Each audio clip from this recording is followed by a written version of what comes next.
It's Ruth Sheehan and Danielle Tully with the Ruth Sheehan team, eXp Realty. And you, I'm sure, were sitting by your computer last week wondering where the hell we were. But hey, everybody's had, not me, lots of other people in our households have had COVID. And we were all kind of managing and struggling with that. Now that I've said it, I better knock wood. Yes. Because the wolf's at the door.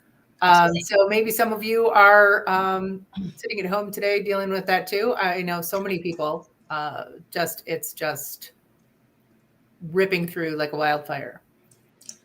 So I'm sure you've missed us though. If you haven't seen us in 3-4 weeks now, we took a break and then an unintended additional break. So we're back. But we want to share voices. We have a little less coughing, etc. Yes, exactly. So, but we want to do what we tell you probably once a month at least. That is impossible to do, and that's going to be predicting the future of real estate. We often tell you, yes, we should get our little hats, our Swami hat. What's the name that Carson used to use? Yeah, Johnny Carson. Yes, and we need an envelope. Absolutely, yes, exactly. Magnificent. Exactly. So we are going to kind of tell you what everybody can't wait to tell everybody. And it's essentially what we've been saying for a long time, but it is the beginning of the year. And we did see a very huge increase in prices last year. And we are going to see it likely, right, for the coming up year. And we just want to give you a little bit of information about how it's good, how it's still all right, and then, where you might be concerned. So as buyers and sellers in this market, because it is really a great market to get into, but we understand that there might be some trepidation as well. So first of all, we want to talk about interest rates, the thing that we definitely have no control over and really don't know what anybody else is going to do about it. But we do have statistics, and that's my favorite thing in the world. It's numbers and statistics. So we are up. Last year, I would say our average was somewhere around 2.8 or so % interest rates that, somebody with a good credit and high credit score and all that good stuff was seeing. We are probably at about 3.6 now is the average interest rate. So it has gone up.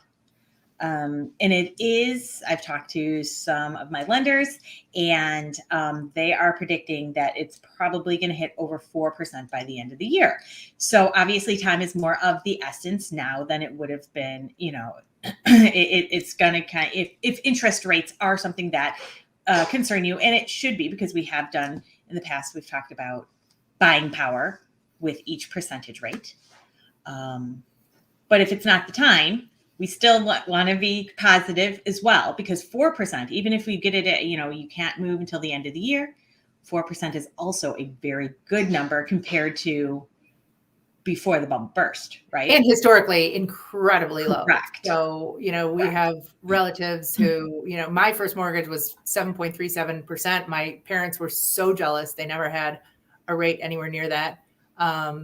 Other aunts and uncles, I remember in the double digits up to almost 20%. Correct. I don't think we really saw anything under 6% in the last 30 years. In fact, I'm staring at the statistics right now, and we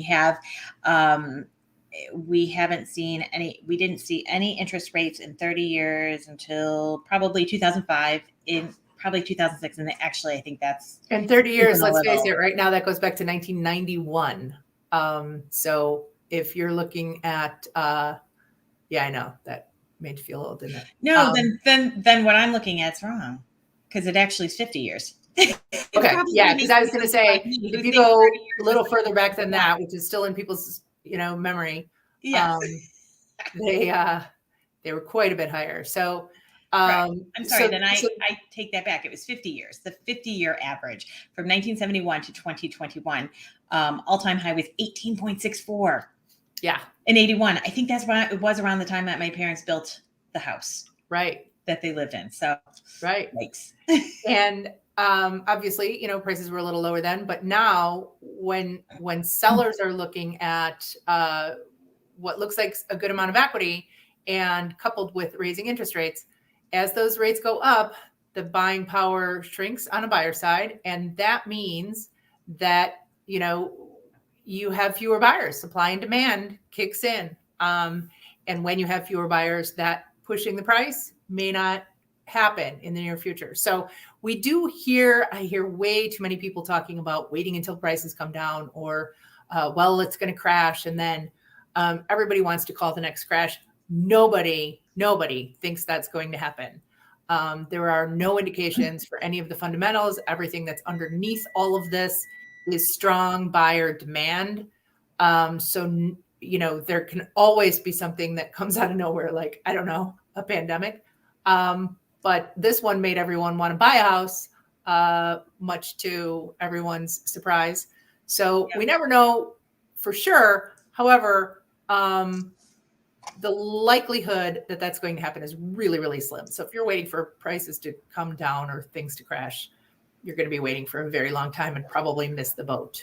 And again, back to perspective, we are seeing prices back to where they were kind of at the peak of the market in 2005, 2006, where at least in my neighborhood, in my area, had a lot of people. That's where a lot of people feel they've been stuck for years. We're back at that price range. But again, we are 2-3 points of interest lower. So again, your purchasing power way lower. Yes, because at that point, interest rates were pretty high. Also, if you're going to be stuck, because it could happen, where do you want to be stuck? So make sure you're living in the right place. Correct. And it doesn't matter if it goes down from here. If you're in a house, especially did you guys have problems with gas bill? Everybody's complaining about their gas bill. If you're an empty nester and you're living in a house that is too big for you now, bedrooms and you're paying $10,000, $12,000, $13,000 in taxes, and you really can go down and save yourself even more money than just the interest rates or the price that you could possibly be. Yeah, plus the time and maintenance and all that stuff that goes into, and there's a line of people wanting to buy that house from you. Correct. Or conversely, obviously, as you said, pandemic, when everybody was home, they suddenly realized that maybe all the kids in one bedroom is really not conducive anymore. Or you need an extra space for an office, or any of those situations. Everybody is unique, but trying to get you to where you will be most happiest and content and fit your needs as much as possible is very important.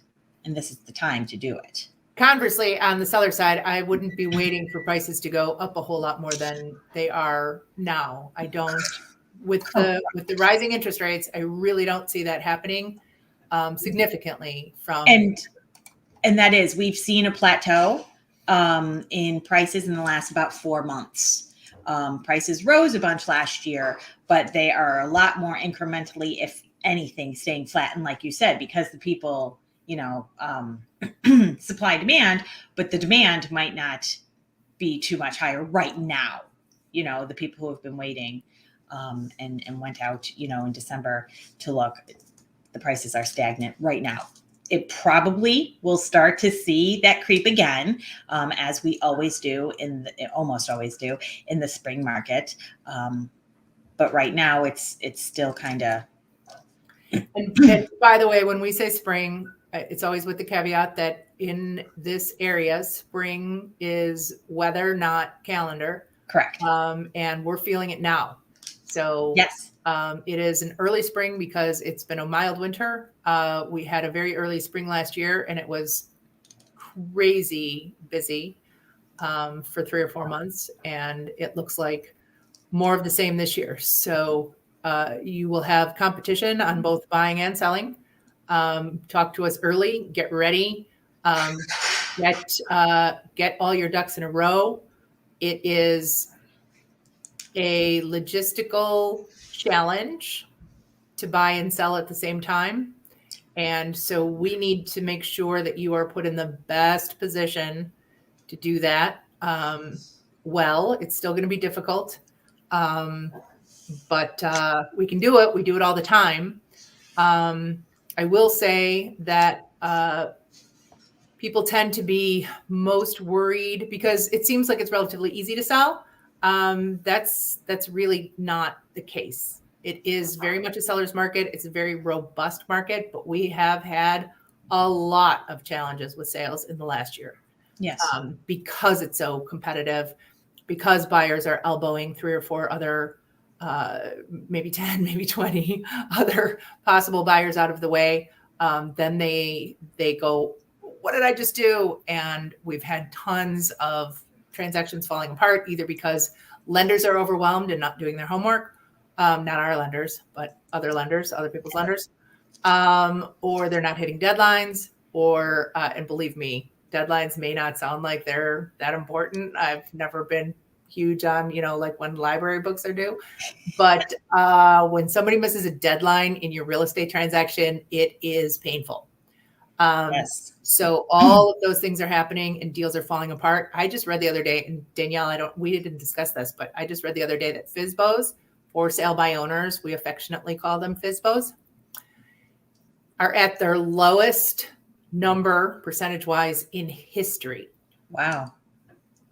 So people, again, often think, oh, well, it's easy to sell a house right now. It is harder than ever to sell a house right now. You need somebody who does it a lot, who knows the market, who knows the ins and outs, who's got their finger on the pulse, who's working with buyers, who's doing all of those things, who has the skills and the experience. And solutions. And because you have to pivot, you have to sit, think outside the box.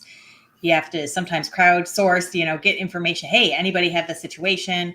And luckily we have a huge community, various communities, local communities that we are, part of, Facebook communities, our brokerage, are really great about communication with each other. So, and because of the way we work in our professionalism, I like to say, we have a really good relationship with other realtors around here. So that does nothing but benefit our clients.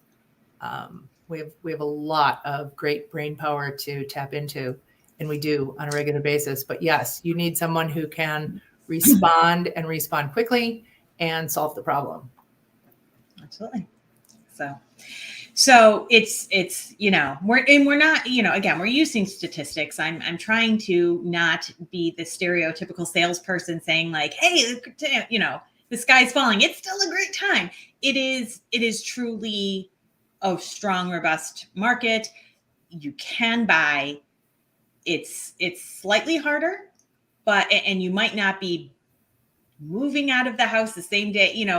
There's various things. You might not be sitting at a closing table in the morning and closing table in the afternoon.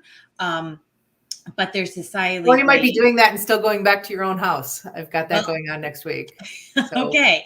So there are, a lot of solutions. It might not be traditional. It might be out of the box, but it absolutely can happen for buyers and sellers. And these things are all, market dependent and, again, experience dependent. We often have, and I get it, if, somebody that you're close to, that you trust, has bought and sold houses before and you haven't, seems like their experience doing that once or twice or 3 times is relevant. But oftentimes we have people who really get led down the wrong path by someone whose heart is in the right place and they're trying to help. Danielle and I sold over 40 houses last year. We know a little bit about what it takes to get it done. So if we tell you something, our only goal is to serve you and get you where you need to live. And so please lean into that advice and trust us. Hey, Mike Peterson. And kind of, put a little more stock probably in what we say. As much as that person might care about you, they may not be experiencing what we are. So what happened with them on their sale 10 years ago in the midst of the crash has absolutely zero relevance to anything that's going on now, probably. So I'm lovingly telling you that. All right. So hopefully glean some information. Maybe you can see this a little differently now, or help motivate you, or even if you still have concerns because you're still on the fence, please reach out to us. We are happy to help you. And if it's not your time, it's not your time. That too. We're not going to force you. We're happy to help you figure that out. Yeah. Anything. If it is not your time and it does not make sense, then we'll talk to you another time. We'll keep up with you until it is that time for you.